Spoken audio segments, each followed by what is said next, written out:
रासायनिक समीकरण लिखने के नियम। क्या समझेंगे बाबू? रासायनिक समीकरण लिखने के नियम। जैसे किसी भी काम को करने के लिए बहुत सारा नियम होता है, ठीक उसी तरह से रासायनिक समीकरण को लिखना होगा तो उसका भी कुछ नियम बनाया गया है। उस नियम के आधार पर हम लोग रासायनिक समीकरण को आसानी से लिख सकते हैं। उसमें से पहला नियम है, रासायनिक समीकरण में जो भी अभिकारक हैं उन अभिकारक को उनके संकेत के रूप में समीकरण के बाईं ओर लिखा जाता है। अभिकारक को किस ओर लिखेंगे बाबू? बाईं ओर लिखेंगे। दूसरा क्या होता है, दूसरा नियम है कि अभिक्रिया में जो भी प्रतिफल हैं उनको संकेत या सूत्र के रूप में समीकरण के दाईं ओर लिखा जाता है। तीसरा इसका नियम क्या है? तीसरा नियम है कि समीकरण में अभिकारक और प्रतिफल को एक तीर चिन्ह के द्वारा अलग अलग दर्शाया जाता है। मतलब कि अभिकारक और प्रतिफल इन दोनों को बीच में एक तीर दिया जाता है और उसी तीर के द्वारा अलग अलग किया जाता है। कैसे लिखेंगे?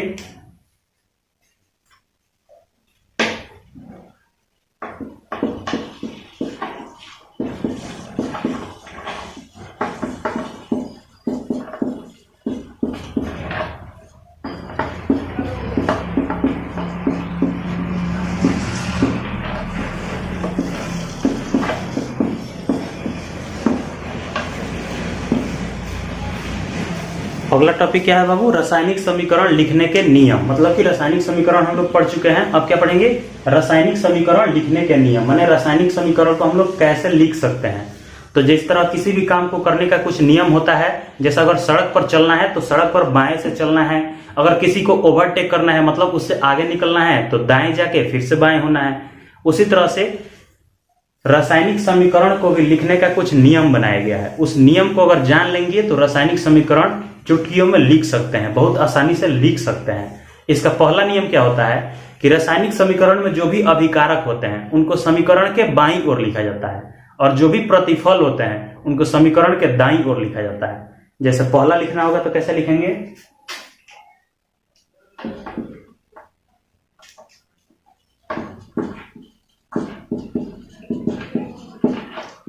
अभिक्रिया के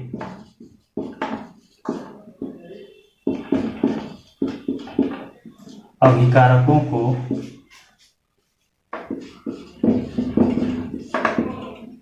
समीकरण के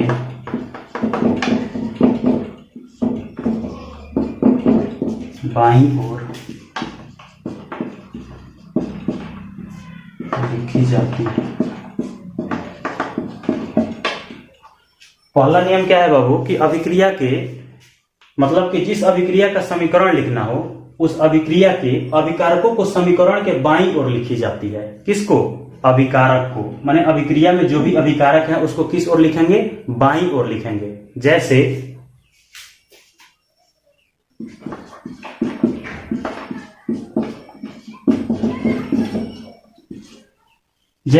ये एक अभिक्रिया हो गया, H2 + O2 दोनों मिलके H2O, मतलब कि हाइड्रोजन और ऑक्सीजन मिलके क्या बना रहे हैं? हाइड्रोजन ऑक्साइड बना रहे हैं, मतलब जल बना रहे हैं। तो इसमें अभिकारक कौन हो जाएगा? हाइड्रोजन और ऑक्सीजन, ये दोनों क्या हो जाएंगे? अभिकारक हो जाएंगे। इसलिए इस अभिकारक को कहां लिखा गया है? बाईं ओर लिखा गया है। कहां लिखा गया है बाबू? बाईं ओर लिखा गया है।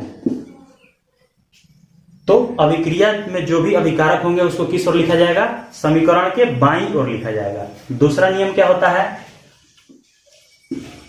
दूसरा होता है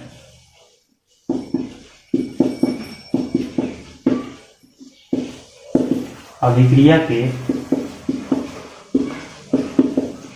प्रतिफलों को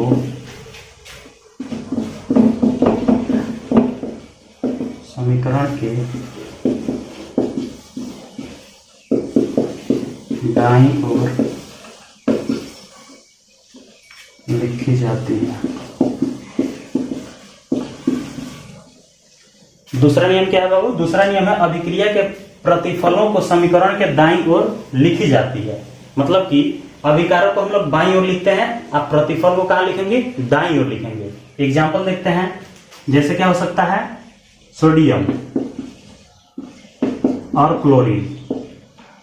सोडियम और क्लोरीन ये दोनों जब अभिक्रिया करेंगे तो क्या बनाएंगे? सोडियम क्लोराइड बनाएंगे। क्या बनाएंगे बाबू? सोडियम क्लोराइड, मतलब NaCl बनाएंगे। तो ये दोनों क्या है? सोडियम और क्लोरीन अभिकारक हैं, तो इसको हम लोग बाईं ओर लिखेंगे। ये क्या है? Sodium chloride. तो सोडियम क्लोराइड प्रतिफल है, तो प्रतिफल को किस ओर लिखते हैं? प्रतिफल को लिखते हैं हम लोग दाईं ओर। किस ओर लिखेंगे बाबू? दाईं ओर। तो पहला और दूसरा नियम समझ गए। अब तीसरा नियम क्या होगा? तीसरा नियम होगा अभिकारकों और प्रतिफलों के संकेतों के बीच धन चिन्ह का प्रयोग किया जाता है। किसका चिन्ह बाबू? धन चिन्ह। धन चिन्ह माने प्लस का चिन्ह दिया जाता है। कैसे लिखेंगे? तीसरा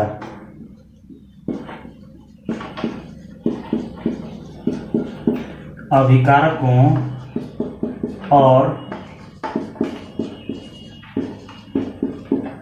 प्रतिफलों के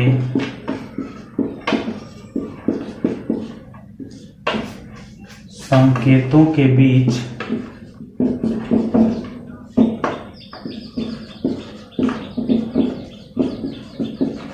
धन चिन्ह है ना।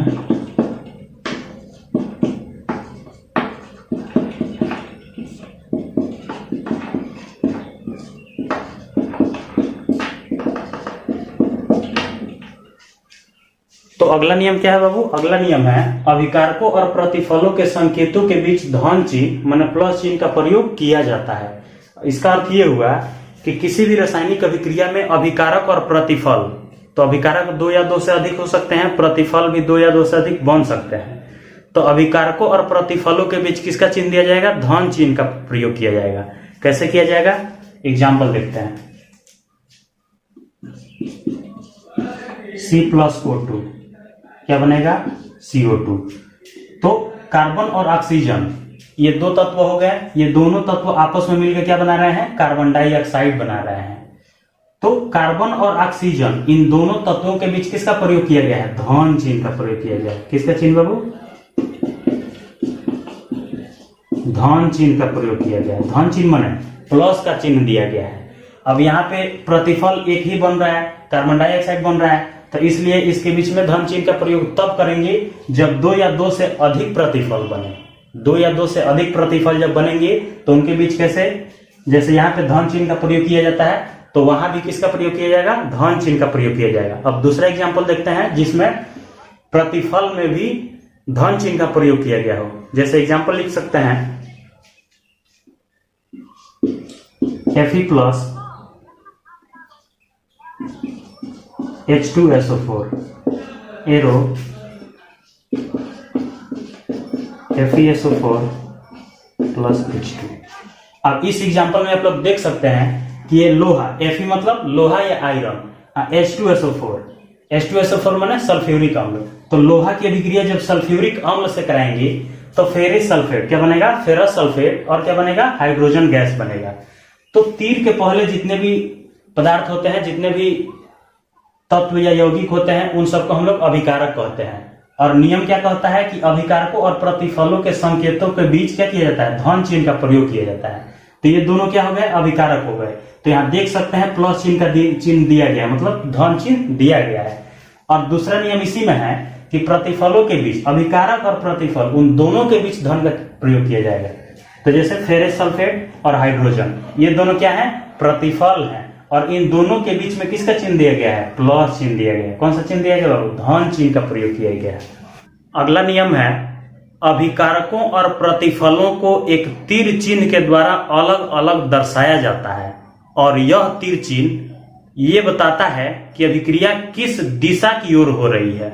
कैसे लिखेंगे?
तो अगला नियम क्या है बाबू? अभिकारकों और प्रतिफलों को एक तीर चिन्ह के द्वारा अलग अलग दर्शाया जाता है जो अभिक्रिया की दिशा को व्यक्त करता है। इसका अर्थ यह हुआ कि जो भी अभिक्रिया में अभिकारक होंगे और जो भी प्रतिफल होंगे उन दोनों को एक तीर चिन्ह के द्वारा अलग अलग दर्शाया जाएगा। जिस तरह से दो व्यक्तियों के बीच अगर अलग अलग बंटवारा करना हो तो बीच से एक बाउंड्री लाइन खींच दिया जाता है कि इस बाउंड्री लाइन के इस तरफ आपका हिस्सा है और इसके इधर आपका हिस्सा है। ठीक उसी तरह से अभिक्रिया में भी एक बाउंड्री लाइन बना दिया गया है जिसको तीर चिन्ह कहते हैं। और ये तीर चिन्ह के पहले मतलब बाएं तरफ जो भी पदार्थ होंगे उनको अभिकारक बोला जाएगा और जो भी दाएं साइड में होंगे, दाएं भाग में होंगे, उनको प्रतिफल बोला जाएगा। और ये उसी में एक और चीज बताया गया है जो अभिक्रिया की दिशा को व्यक्त करता है। और वो जो तीर होगा वो क्या दर्शाएगा? अभिक्रिया की दिशा को दर्शाएगा, अभिक्रिया के दिशा को व्यक्त करेगा। मतलब कि अभिक्रिया किस ओर हो रही है। अगर तीर को ऊपर की ओर दर्शाया गया हो तो मतलब अभिक्रिया ऊपर की ओर हो रही है। बाएं साइड में दर्शाया गया हो तो मतलब अभिक्रिया बाएं साइड में हो रही है। दाएं साइड दर्शाया गया हो मतलब अभिक्रिया दाएं साइड में हो रही है। कैसे दर्शाएंगे इसको?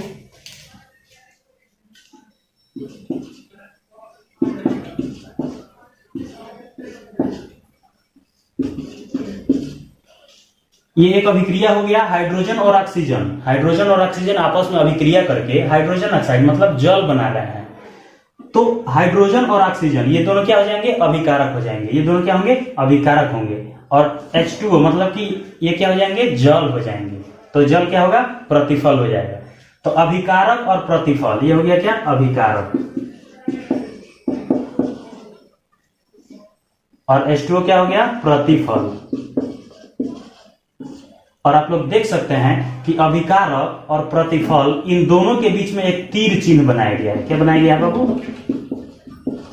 तीर चिन्ह बनाया गया है। क्या बनाया गया है? तीर चिन्ह। और ये तीर चिन्ह क्या दर्शा रहा है कि अभिक्रिया इस दिशा की ओर हो रही है। मतलब अभिकारक मिल रहे हैं तो प्रतिफल बन रहे हैं। अभिक्रिया इधर हो रही है। क्या बता रहा है? ये तीर चिन्ह बता रहा है कि अभिक्रिया उस तरफ हो रही है। तो ये तीर चिन्ह यही दर्शाता है कि अभिकारक कौन है और प्रतिफल कौन है और अभिक्रिया किस ओर हो रही है। ये तीन चीजों को कौन दर्शाता है? ये बीच वाला तीर चिन्ह दर्शाता है।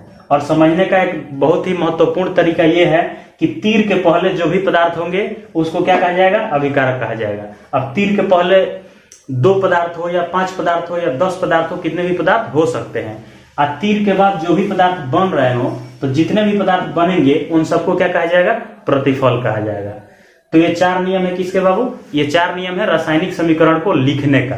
अगर ये चारों नियम आप लोग बढ़िया से समझ गए होंगे तो किसी भी बड़े से बड़े अभिक्रिया को समीकरण के रूप में आसानी से लिख सकते हैं।